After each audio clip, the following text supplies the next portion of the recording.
Doll cake বাচ্চা থেকে বড় সব মেয়েদেরই কিন্তু ভীষণ পছন্দের কেক।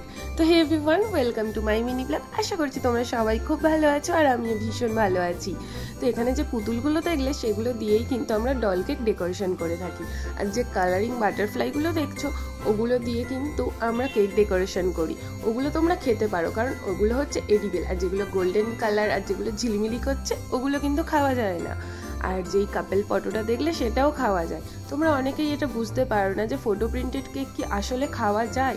হ্যাঁ, খাওয়া যায়, কারণ দু ধরনের ফটো প্রিন্টেড হয়। একটা হলো কাগজের, যেটা কেকের ওপর থেকে কাগজটা সরিয়ে কেকটা খেতে হয়, আর আরেকটা হচ্ছে এডিবেল, যেটা তোমরা ফটো সমেত কেকটা খেতে পারো। তো ব্যাপারটা আশা করছি অনেকের কাছেই ক্লিয়ার হয়ে গিয়েছে। আর দেখতে পাচ্ছ এখানে কত রকমের কালার, মানে কোন কালারটা ছেড়ে কোন কালারটা আমি তোমাদেরকে দেখাবো সেটাই বুঝতে পারছিলাম না। আর এই মুকুট দিয়ে কিন্তু অনেকেই কেক ডেকোরেশন করে থাকে। যদি কখনো আমি করি অবশ্যই আমি ভিডিও করব।